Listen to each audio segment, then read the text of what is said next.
Order. Welcome, everybody. Bienvenue tout le monde. It is the January 30th Executive Council meeting.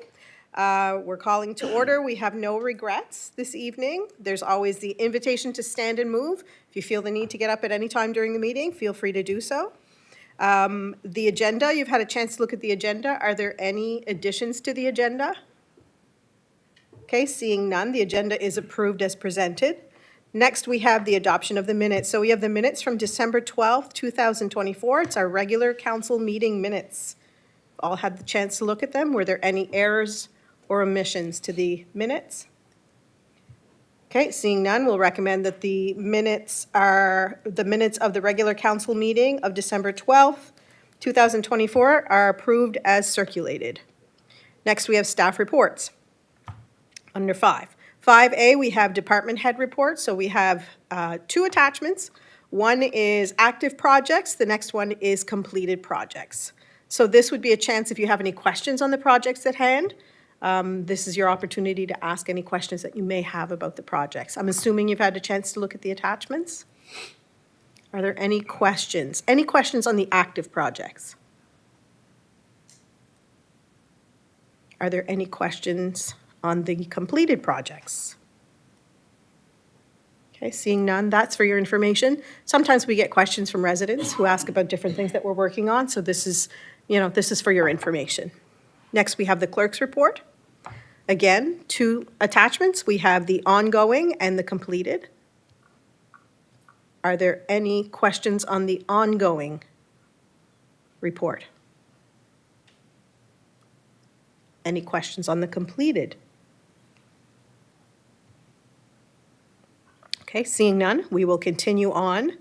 5C, building permit report. So this is something that we attach. It's good information for councillors to know kind of what activity is going on in your own. I always look in my own district. It's the whole municipality, but I tend to focus on the district that I'm in, so that is there. Are there any questions on that report?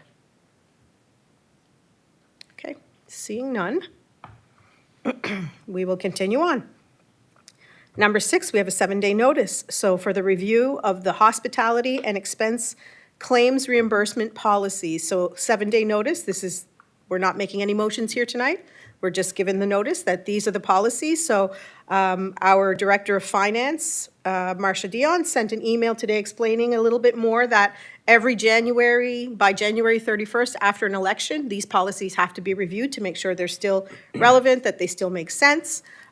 So this is our 7-day notice. There are 3 attachments. The first one is her explanation, then, not her, but the explanation. Then we have attachment number 2 is the travel and expense reimbursement policy. And then the third attachment is the hospitality policy. So the first one deals with our expenses. Excuse me. Expenses, reimbursements. The other one deals with any hospitality events that we may have. Deputy Warden Sonia. Thank you, Madam Warden. Ala, this is just to refresh my memory. If you're hosting a dignitaries and in a meal, in a dinner, we left that to your discretion as terms of expenses, didn't we? You mean in terms of amount, correct? Was Correct, that what it was? I seem to recall the discussion, and I'm looking at the date of the original approval, and it says 2019. So I'm trying to, like, that discussion happened After a that. lot sooner than 2019. So this particular policy was probably not changed. So I'm thinking that maybe that question had to do with another policy.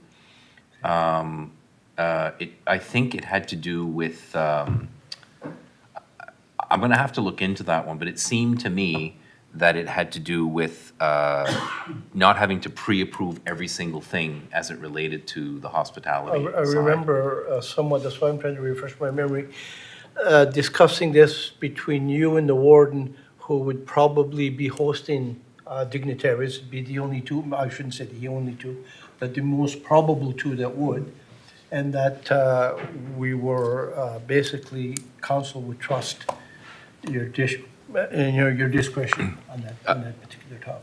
Right, and so while the policy didn't change, Counselor or Deputy Warden, I believe that if you look at some of the events and the specifics of it, it says that we should be budgeting and that the CAO can approve within that budget, but that's no different than any other type of expense. With hospitality, is always very special because it might be the only time you can actually serve alcohol at a dignitary, like a wine and cheese, like any other time, you're not allowed to spend in that area. So hospitality, I will say, this policy itself had very few changes from the last one, from the last time we approved it.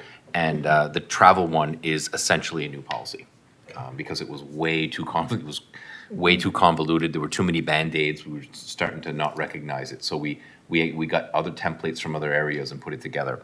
We're happy to show all of the amendments, as including the elimination of the travel policy in favor of this one. All of that will be shared with you before a decision. It's not here, but you only need 7 days, so the next meeting you could approve it. All right, Right. thank you. Are there any other questions or comments on these? So this is your 7-day notice, so at the next meeting, this will come again for us to discuss. Okay. Next, number 7 for decision and discussion. So 7A, we have low-income property tax exemption. We have 2 attachments. Attachment number 2 is the actual policy on that. That's typically how we do this. We attach the policy that's involved. But for the first attachment, this is, so last year, well, many years, we've been giving a tax exemption for lower income residents. And in 2024, we kind of tweaked the amounts that we gave. We felt like we strengthened it when it came to the discussion over what do we do about the tax rate? Do we lower our tax rate? Do we keep it the same? We felt that the best way to help more residents and help not just as many as we could, but this was going to help them more and more effectively, was to change our tax exemption rates. And we did. We made a bigger impact on more residents last year than we ever had before. So having said that, there are proposed amounts for 2025. So total, and we did so last year thinking about a family of 2 people with both having minimum wage as their income and what that would be, and then how we could help those residents by giving them a tax exemption. So last year, if we look at last year, we had the total number of applicants between or below 28,000 income to receive a $300 tax exemption. We had 166 people apply, and the exemption value was $49,800. Total number of applicants below 55,999. For a $200 tax exemption, we met 195 residents for a value of $39,000. And then applicants between 63,499 for a $100 tax exemption, there were 28. And that was for a total of $2,800. And then total number of applicants, tax bill under $300, there were 2. And the amount is there. So last year, $92,000, $92,173.54 in tax rebates that we gave last year to our residents. So this year, we all know that there's always increases. So the amounts have been increased a little bit. So if you look, the proposed amounts this year for total household income, $0 to $29,200 for the $300 tax exemption. The next is $29,000. So if your income is between $29,200 and $56,000, you can apply for a $200 rebate. And the third category is $56,100, $1 to $64,100. You can apply for a $100 rebate. So our job right now is to discuss, to look at this. Is this, how do we feel about these amounts? Do we want to approve this tonight? Do we want to, are these amounts, do they seem to be okay? What is the wish of council on this one?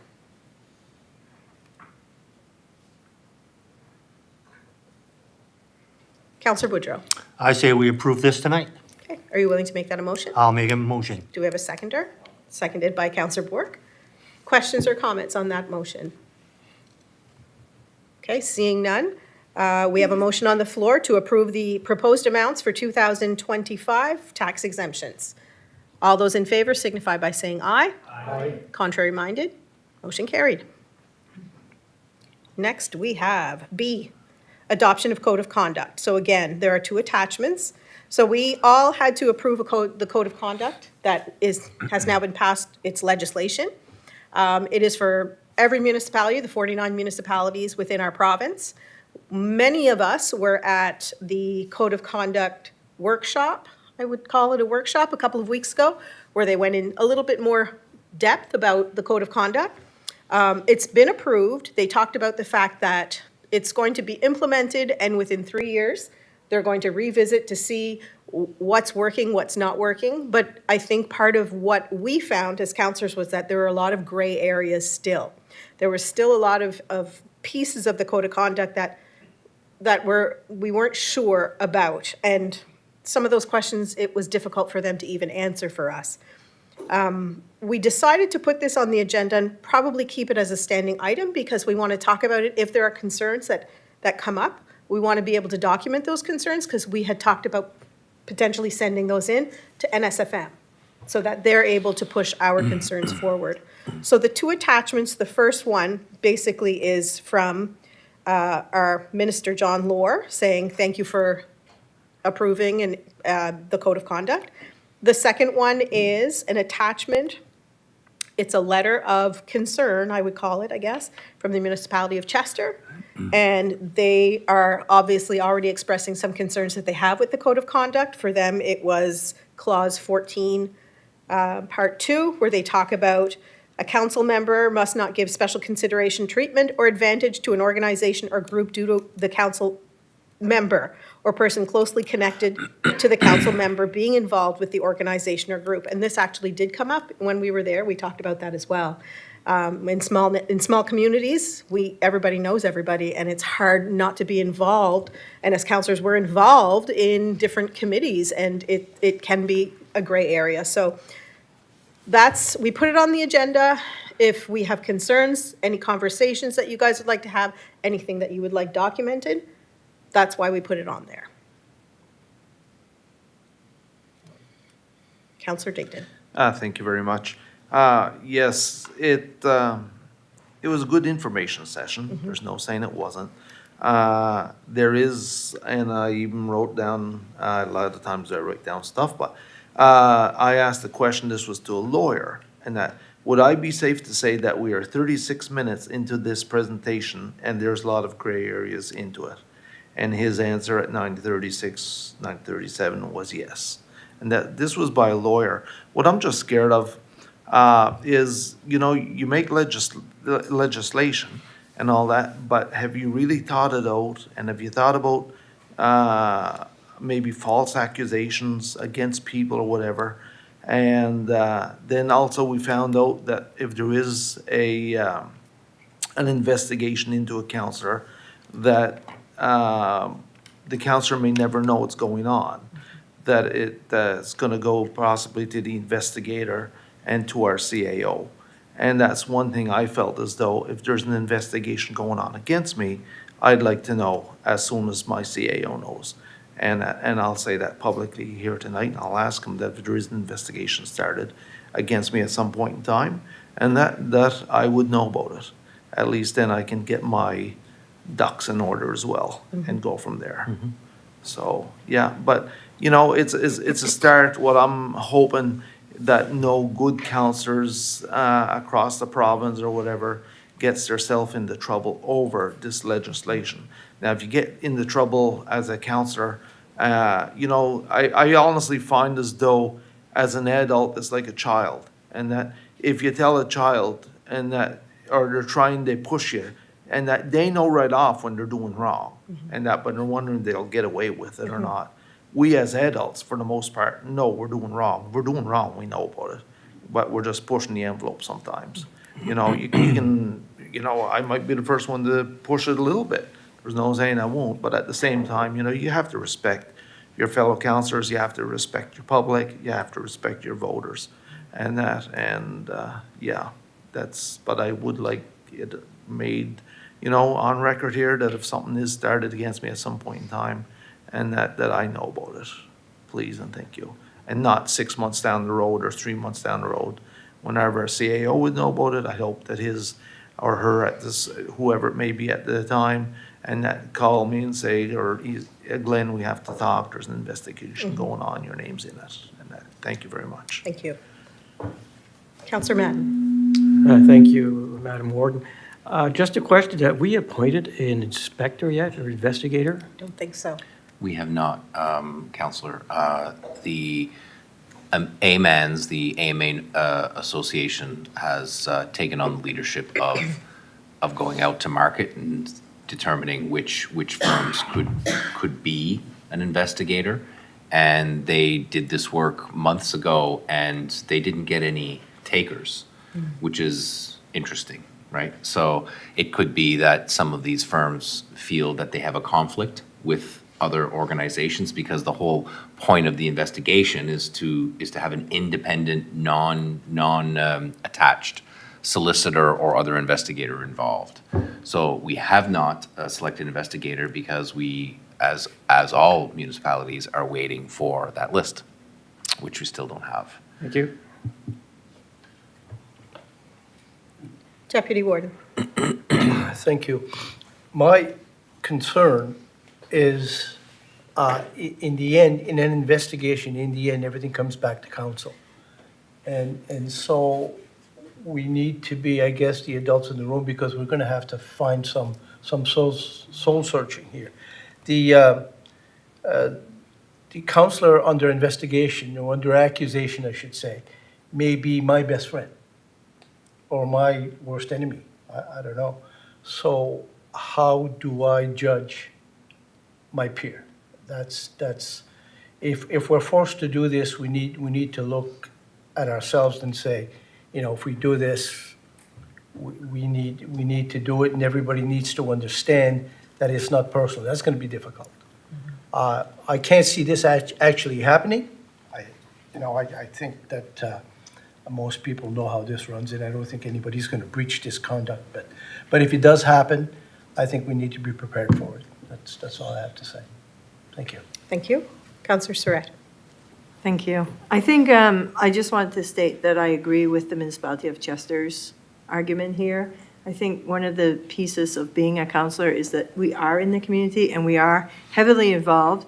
Most of us are involved in many other volunteer opportunities, and for that reason, probably is why we're councillor. So I think I just wanted to state on the record that I agree with the Municipality of Chester on their point, and have that for the record, please. Thank you. Any other questions or comments? Here's Yep, one from go myself, ahead. if you don't mind. So, thank you, Warden. The issue of being on a community board and also municipal council is going to impact every council across Nova Scotia, I suspect. We had this debate, I think, at the orientation course where Chris McNeil was the course lead. And honestly, a lot of times, my personal interpretation of a conflict is when you are personally bettered, right? Where there's something that is going to impact you as a person or your immediate family. So oftentimes when people are in nonprofit organizations, it's not a personal benefit they derive from it, right? So if you're part of a fire chief, or if you're a deputy chief, Chris McNeil would say you can't be both, right? You can't be a fire chief acting with that particular hat and at the same time be in here. Well, that's challenging, because it's supposed to be what's called pecuniary interest, which is a direct interest to yourself personally. Well, firefighters and fire departments don't work that way. However, I think the question you might want to ask yourself is if you're a fire chief and you're also a counselor and that fire department is asking for more money, does that result in you having to recuse yourself from the discussion, right? So this isn't necessarily that you can't be on both boards. It's that you have to recognize that if you have a decision to make, one of the two of them may be a problem. And if your fire department, if you argued to your friends, which are your colleagues in council, that particular fire department gets more money, and you influenced on both sides, somebody may see that as a conflict. So it's more about recognizing and saying, you know what, I can't really vote on this question, right? So it isn't that you can't be on them, it's that you have to be mindful when you're part of a decision, whether or not you're associated in any way. This is tricky. So I would advise that nobody's going to give you a solid answer here because every situation is different. I would advise that if you do have a situation like this, pay attention, right? So if you're on a board and somebody's even whispering something about that board, we need to like, okay, we might have a conflict here, we don't know, let's ask. Let's ask. Let's not get ourselves in hot water. Let's ask and make sure we're okay. This does not relate to subcommittees of council, right? So like the PAC and the council, those are council. We're talking about, you know, if you're on the board of a community hall, right, which is a separate organization. So again, I hear you and I agree with the concerns that Chester is saying. I just want to make sure that as a team that you're just more careful in this area to make sure that there's no perceived or real conflict. Does that make sense? Okay. Councillor LeBlanc. Thank you. Just to add further in regards to our CAO's comments there, I think that we are fortunate as a council because we have 9 members here. So when you look at some of the councils that might only have 5 members, and if they have 2 of those members sitting on a board that they have to excuse themselves from a meeting or whatever because of a conflict, then, you know, you're down to 3 councilors at that point. And in our case here, we have 9 around the table. And so our situation, I think, is different in the sense that if, again, if I have to excuse myself because I sit on a board of an organization, I'm comfortable with that fact because we do have such a large council here that can take that on, right? So that's all. That's a good point. Thank you. We did also discuss about the fact that this is what I guess the minimum of what we have to adapt. But if we wanted to add in such as something like Councillor Digdon said, if we wanted to create our own policy and add to our policy, we have the ability to do so, correct? So if, for example, Councillor Digdon said he wants to, if there's an investigation about him, he wants to ensure that he is notified. So that could be a clause that we could put in to our own policy if we decided to do so. Our only requirement is that we do the minimum. As long as whatever is being added to the policy isn't contrary to the minimum, Right. you can do it. You know, you also mentioned false accusations. So if somebody is just being a real wacko and just coming after you after things and doing all these, that can happen. And it's unfortunate that we wouldn't have any power against that. And also, if the investigator is investigating, he or she is going to charge a fee. And that fee is going to be paid for by the municipality. So we shouldn't be in the position where we would tolerate that kind of foolishness. And I'm not talking about legitimate complaints. I'm talking about vendetta, right? I'm talking about people who just don't like a counselor and they're going after him. And that can happen inside this organization or outside the organization. So I think there is wording that we could add, and that's over and above, right? That is over and above. We haven't drafted the policy on purpose. We want to make sure that everybody gets a chance. There is a mandatory online training that's coming. Some of you have gotten more than that, which is great. After which, we'll then draft the elements of the policy. You'll be able to debate these things. My feeling is that it's going to take more than one meeting to get it right. Agree. Thanks. Okay, thank you. Any other questions or comments on that one? Okay, thank you for the discussion. Next, we have 7C, oil exploration on Georges Bank. Councillor LeBlanc. Thank you, Madam Warren. As we all know, last week, the Premier came out and made an announcement in regards to natural resources and opening up Nova Scotia to more exploration. That sort of opened up, I guess, the fact that with Georges and a moratorium on Georges and the fact of drilling on Georges came out again. And that sort of went, I guess, across the province. So much so that the Premier actually put a letter out explaining the situation, which is attached, by the way, last Friday. And then on Saturday, there was a large article in the Chronicle Herald outlining that. With that, I think when I first put this motion out here in regards to it, it was prior to the letter coming out, and I've had the opportunity to sit down and speak with our MLA Colton LeBlanc over this, and I certainly feel much better in regards to the province's position, and it does outline into his letter what that is. They certainly don't plan on drilling on Georges, and in fact, the moratorium is still set for 2032, and from all indications, they plan on extending that, and that is good news. I still would like to put a motion out, however, in regards to what council's position is, and I'm looking at this, I think, for two reasons. One, I think we are into a fishing industry here, and it is the backbone that it's really important that people do recognize council's position, and I'm sure they do. I certainly think that we need to stress the fact that, no, we don't want rigs on Georges. And regardless of how safe the technology is now to drill, or what type of economic benefits that could be, all it's going to take is one disaster out there to really affect the economy of this area. And I certainly don't think that we want to be in that position. So with that, I do have a motion that I put, which we would send a letter to MLA Colton LeBlanc expressing council's agreement with the province's announcement of maintaining the moratorium of oil exploration on Georges Banks as outlined by the Premier's letter dated January 24th, 2025. Thank you. Seconded by Councillor Digdon. Questions or comments? Deputy Warden Saunier. My only, I totally agree. Thank you, Madam Warden. I totally agree with all your comments, Councillor LeBlanc. However, I'm concerned that the moratorium on oil is kind of deflecting the attention of the windmills as well. And I think that your motion is well-founded, but maybe we should add a cautionary note on the windmills as well, because if we displace any fisherman, whether it's an oil rig or a windmill, it's still a displaced fisherman.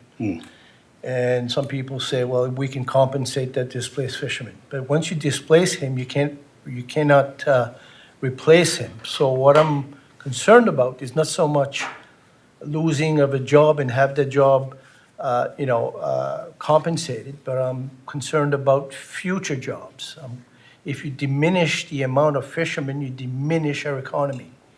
So I'm concerned that we make sure that the oil moratorium or our attention on it doesn't deflect attention from the windmills, because I am uneasy with those windmills as well. That's my only comment. Thank you. I know that I had a conversation myself with MLA LeBlanc today, and he is wanting to come back. So he will come every year or so. He sits with council, has conversations with us, and kind of asks what our concerns are, what do we see for our municipality. So he expressed that he is wanting to do that with us as well. So maybe that could be something that when he does come, we could bring that up as well. Are you okay with the motion as it is for today, or do you want something added to the motion? Go ahead. Again, my only concern is that it deflects, may deflect attention off the windmills, and that I don't know if you're putting both subjects on the table, if they're going to look at it seriously. I have no idea. I know I am looking at it seriously. So it would be the will of council if we need to add something on that. I think maybe we could, on a cautionary note, put it on there. I need some help on this one. Councillor Bork. Thank you, Warden. Is there any talks about windmills or energy putting out there besides drilling oil rigs? In Georges Bank, you mean? Yeah. Go ahead. Yes, there is. I attended a meeting, I think it was last summer. It was the last open house meeting, and they don't do anymore. And usually when it's the last one, well, they're to the drawing board. And right now, what they have is a 25-kilometer buffer zone from the coast going out where you cannot put windmills. Well, the last time I went fishing, and I'm sure it's the same today, most of the fishing starts at 25 kilometers. So if we're allowing windmills out there, they can go in deep water and shallow water. And I'm not concerned so much about the windmill itself, but I'm concerned about the transmission lines and the anchors, which will probably restrict fishing gear. I don't have enough information. I don't think any of us does, but I'm concerned. Yes, go ahead. Yeah, so am I.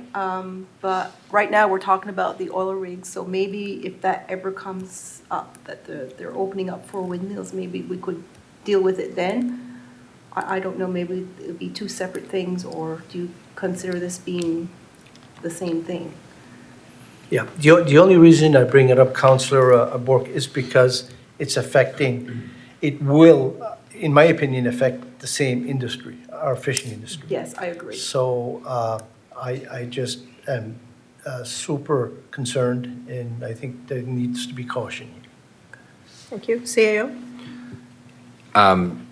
It would be, in my view, would be, these are certainly two separate issues because I believe it's two separate government units that are leading it. So I believe that the federal government is predominantly involved on the DFO side of, on the wind turbines scenario. We did send a letter, if you recall, we did send a letter of concern about how compensation may happen with fishermen. I can say today that based on the report that they showed us in draft, that the wind development is primarily on the other side of the province, on the eastern shore towards Cape Breton. There is an area not far away from Shelburne, and I can't recall the actual location. It's not George's. It's not some of our traditional fishing locations, but it may be traditional fishing locations of other districts. That doesn't mean that it couldn't expand in the future, but like that, even that one in Shelburne was a level 2, or like we'll look at it later. So if those banks or other banks are of concern, they would be a concern in the future. So I would say that if you wanted to do something about the wind turbines, I would suggest a different motion because it would be two different jurisdictions and it may confuse the reader. Not trying to diminish the issue in any way. And if you want to make a motion after this one, I would suggest they're two separate motions. Thank you. Councillor Madden? Yeah, I was just going to echo Councillor Burke, which I had on my mind. The reasoning for just going with this motion for now, not to complicate things, and because this is important for the oil rigs. We don't want that there.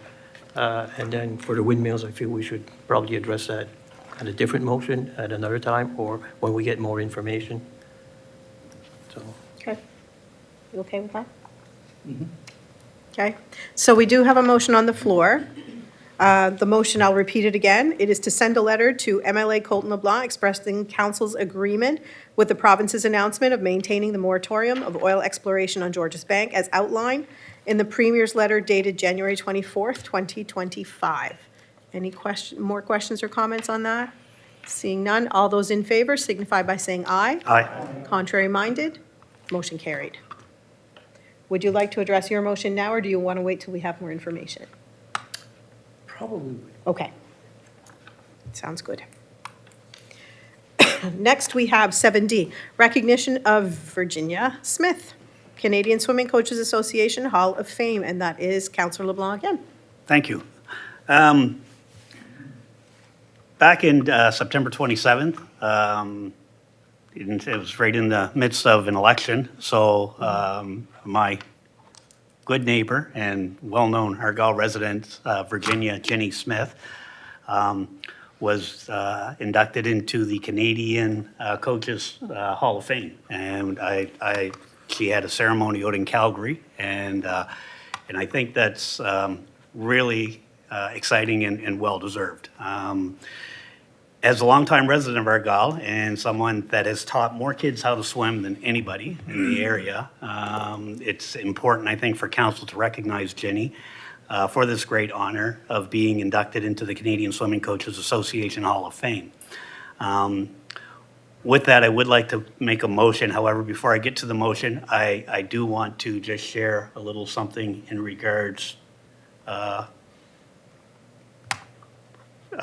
Jenny. And I actually got this from the Canadian Swimming Coaches Association's website, and it just talks about Jenny, and I'll read that out. Jenny was a volunteer coach at the Yarmouth Y from 1973 to 2016. She has been an instructor at national swim conferences, developed the Nova Scotia Swim Coaches Association, and has been a head coach of the Nova Scotia Canada Games swim team. Many of the swimmers Smith has coached have gone on to swim at the university, national, or international levels. She also developed many documents on women and swimming, which continue to be used at the national level. She was inducted into the Nova Scotia Sports Hall of Fame in 2001. For Smith, being inducted into the CSCA Hall of Fame is an acknowledgement for all volunteer coaches.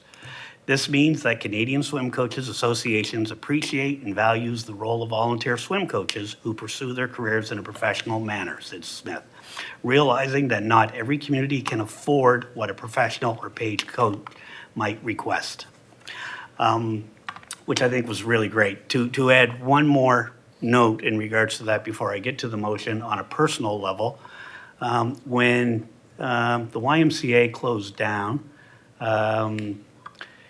that sort of ended swimming in the area. And before we knew what was going to happen, Jenny had already decided that was it. She can't go without swimming. So she actually started putting a wave pool into her house, and which was great. And so Mariners on Main opened prior to her wave pool finishing, but she enjoys it on a regular basis. And along with that, on a personal level, when the Y did close, my daughter was doing swimming, and she continued, once Jenny had her wave pool, to go over every Saturday or Sunday and spend an hour there with Jenny, swimming in the wave pool, and Jenny working with her. So I adore Jenny tremendously, and so with that, I would like to make a motion, and please bear with me here till I get that opened up.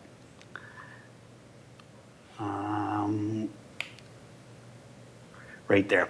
And the motion is to send a letter of congratulations from the Municipality of Argyle to recognize Central Argyle resident Virginia Jenny Smith for being inducted into the Canadian Swimming Coaches Association Hall of Fame last September 2024. Thank you. Do we have a seconder? Take your pick, Julie. A few people seconded.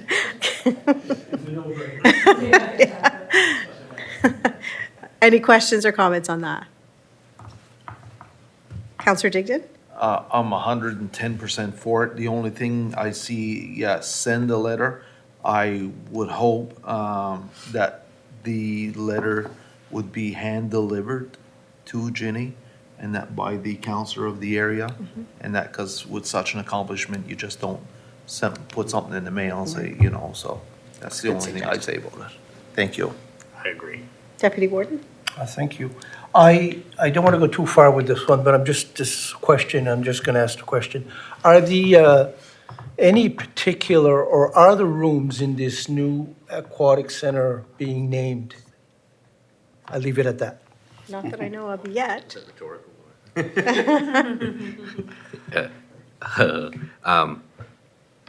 I will forward that question to the project manager. I will say that many, well, certainly a recent announcement that the Coastal Financial Credit Union will be the signature sponsor, and there are going to be a lot of other sponsors that may in fact be associated with a room. I don't know that 100%, but I see where you're going, and we'll flip that question to the project manager and perhaps even the MCEB and fundraisers and others. Ginny's contribution goes well beyond financial. It's I would go and I have a personal relationship with Ginny, and I've watched a lot of people be taught by her, and I think it's such an amazing motion. We don't know how many lives she saved by doing this. And I think that's the whole why behind why she did what she did. So I think that your question will be well received, sir. Okay, If I can Sure. comment, I'm not sure what type of influence I have. First of all, in regards to the naming of a room or doing something, but I will almost guarantee that one way or another, that when that facility opens, that Jenny's name is going to be there somewhere. And I'm not sure where or how or what, but I will certainly work diligently to ensure that that happens. You're forcing me to say a couple more words. I see places, streets, and things being named for a lot less. Yeah. Again, I said Absolutely. enough, thank you. okay. Any other questions or comments on the motion? Seeing none, all those in favor signify by saying aye. Aye. Contrary minded, motion carried. Next, we have a rezoning request, PAC recommendation. I'm assuming that that is why Renee is here. Renee's here? Sorry. Thanks. Thanks, Madam Chair. You're welcome. I'll just do a real high-level presentation here. Just went through last PAC, so we received an application to rezone property Civic 1838 and 1842 in Cummels Hill Road in Little River Harbor. It's a coastal community, and they want to rezone it to coastal community industrial just because when we implemented the land use bylaw in and I think it was 2020, that this was one of the properties that might have been overlooked or with the use, so it never got zoned correctly in the new LUB, so in the land use bylaw. So right now, it's a coastal community, so they want to go to coastal community industrial to permit development of a new storage and heavy equipment repair shop. So the proposal aligns with municipal planning strategy and does not require amendments to that policy. The site's currently used for fishing gear, storage, and outdoor repair. It's adjacent to industrial and marine-related uses, so staff recommended to the Planning Advisory Committee to advise council to give the first reading to amend and proceed to a public hearing. Bearing substantial public objections, public engagements, including notices on signs, which has been placed there since, I think it was October, because it happened, this rezoning application came right before the election. Okay. So the applicant's been kind of patiently waiting. So they're understanding. So we'll have a hearing as long as council approves the first reading. We'll follow the municipal process. Staff will continue to review the application and make final recommendations before the second reading. So far, we've not received one call with the sign placed on the property, and so there's been no objections. It's basically, the business is just a housekeeping issue for the land use bylaw. Perfect. And there's a recommendation. There's a recommended motion. Yeah. Somebody willing to make the motion? Okay, so second it's moved by Councillor Bork, seconded by Deputy Warden Saunier, that we give first reading to consider approval of land use bylaw map amendment for the property located at 1838 and 1842 Cummels Hill Road, PID 902222068, Little River Harbor, to rezone from the coastal community zone to the coastal community industrial zone as indicated in the planner's report. Do you also need us to say the other parts of that motion? To proceed to public hearing?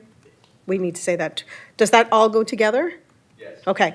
So also to proceed to a public hearing without a second meeting of Planning Advisory Committee unless substantial comments are received from the public, and to authorize staff to schedule a public hearing for the application.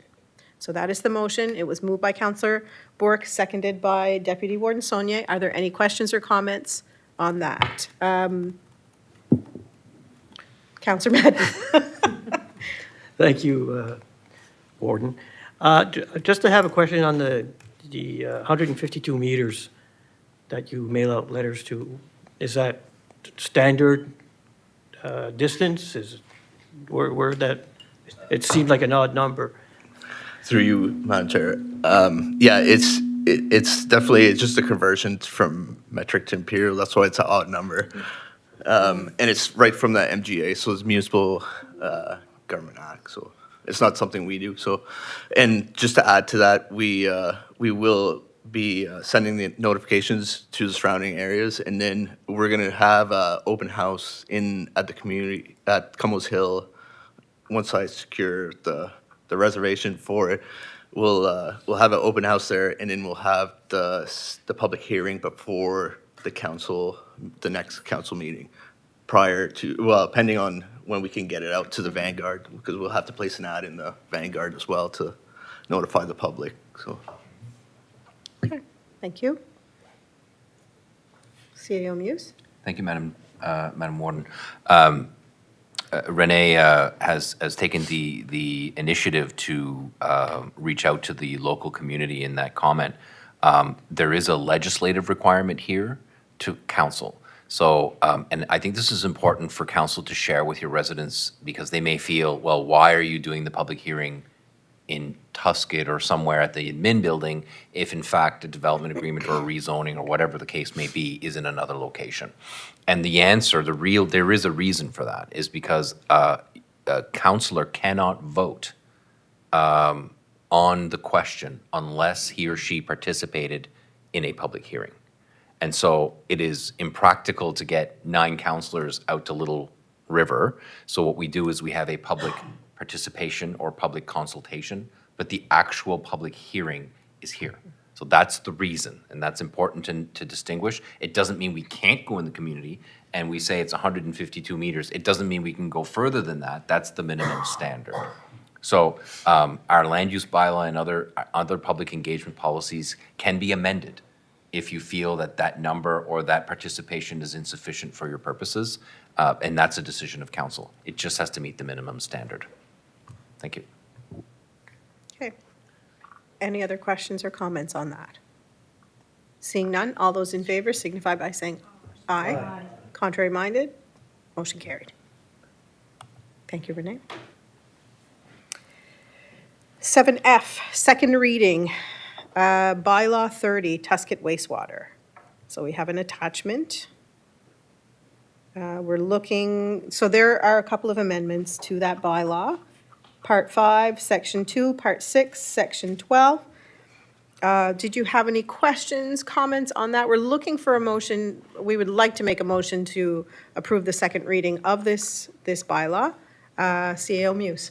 I want to admit, this is confession period. The confession is that we actually did get a motion from you for first reading, and then proceeded to ignore that motion entirely. Which is, so, and because these things have dates and they have timelines around advertising, we have to redo it in order to do it properly. The changes, you'll see them, they're basically making sure that when people need an engineer, they can use ours, so that the other engineers don't go inconsistent to our engineer's design, and that can happen, right? The other one, I think the other one is we've eliminated the connection fee, and this is to entice housing. So, you know, if we have to charge $1,000 for a connection fee, there used to be a reason why we did that, and it was to pay for capital if you joined later on in the development. But since this development has been over 20 years, that really doesn't apply anymore, and we want to encourage people to live here, which is why we're eliminating that fee. Okay, any other questions or comments? Somebody willing to make a motion to accept? Okay, so it's moved by Councillor Madden that we accept, second reading on bylaw number 30, Tuscott wastewater management. And it's seconded by Councillor LeBlanc. Any questions or comments on that? Okay, seeing none, all those in favor signify by saying aye. Aye. Contrary minded, motion carried. Next, we're going to correspondence and for information. So 8A is occupation, health, and safety compliance requirement, fire department review.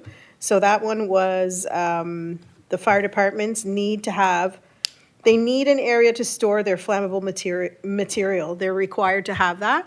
And there was some pricing done, so Renee went out and did some pricing on finding some storage cabinets for them.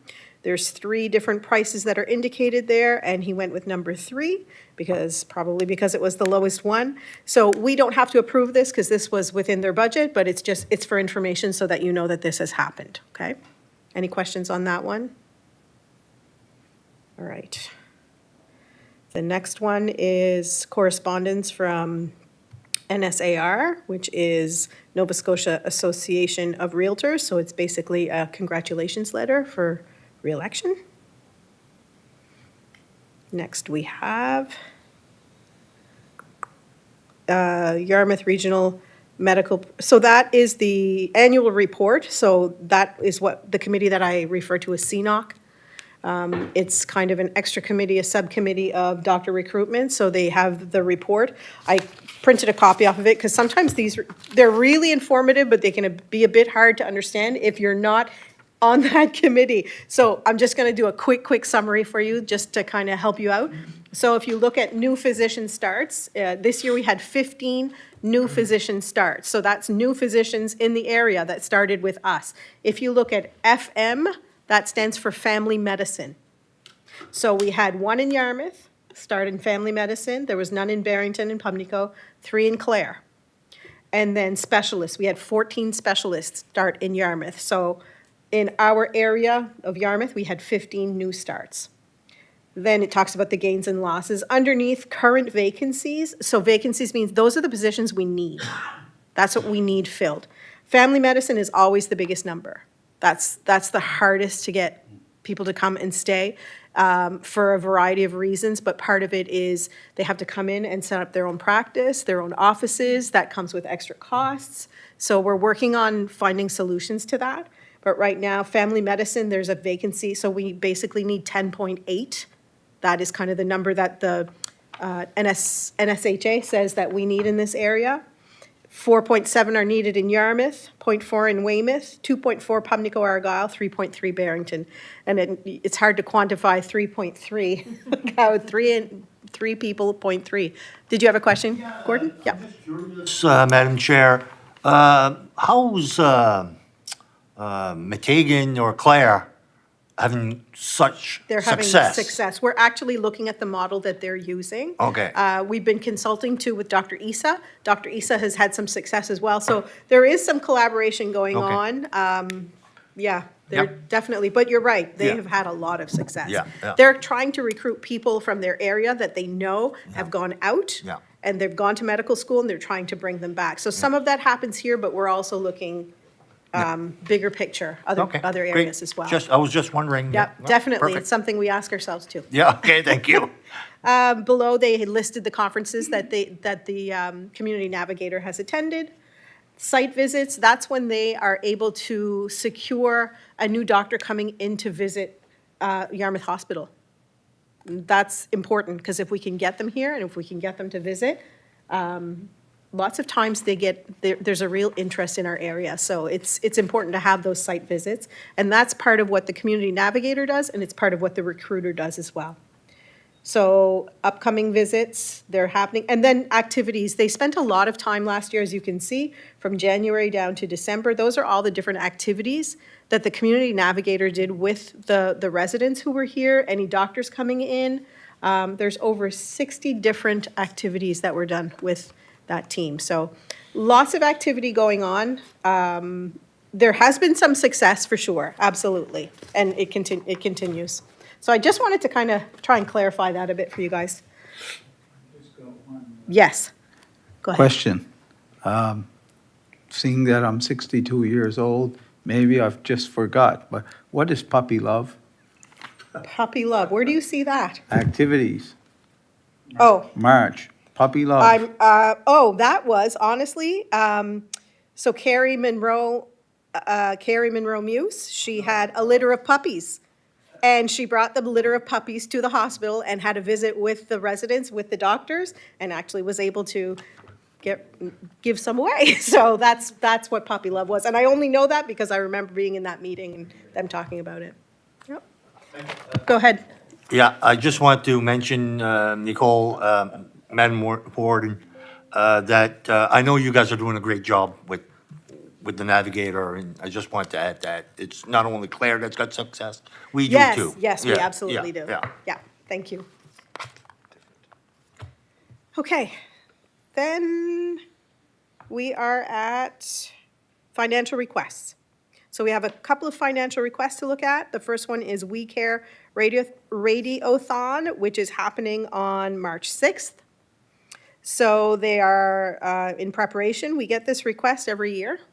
So they have requested us be a silver sponsor for $2,500 to the Radiothon. Last year was 1,000. Counselor Digdon? You just answered my question. I guess, like I do a lot of times when I'm looking to spend municipal money, I turn it back to our CAO. Can we spend $2,500 for the Radiothon without hurting our finances? Did they ask us for 1,000 last year? Did they ask us for 25 and we gave 1,000? I can't remember. That's, yeah. That's good. what I don't remember the answer to that question. If I'm a betting man, they probably ask for more. Yeah. That it's a standard. I mean, we often are not able to meet everybody's full expectations because we have a lot of asks. It was 1,000 last year, as well as yes, it was $1,000 last year, and the answer to the question is, we typically budget based on prior year activity, and can your budget handle it? Yes. Are you willing to do that? That's the will of council. Well, if that's the case, and as we know, prices on everything are going up all the time.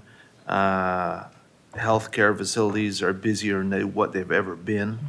And it's unfortunate, but it seems the way it's going to keep going, and that we've got an aging population. It's an extra $1,500 over what we normally gave. This year, I believe that a lot of the equipment that they're looking at buying is towards, I believe, women's health and possibly children, babies, pediatrics, and stuff like that. If it don't go through, it can only be defeated. I make a motion that we go as a silver sponsor this year, and that with $2,500, and that to the Radiothon. Do we have a seconder? Seconded by Counselor Bork. Questions, Counselor LeBlanc? No, actually, good? that's exactly what I was Okay. going to do, was make a motion, so Okay. we're good. Thank you. CAO Muse? Our esteemed assistant has found last year's ask, and it was for 1,000. Okay. So we gave them what What they they asked for. So if I was gambling, I would have lost.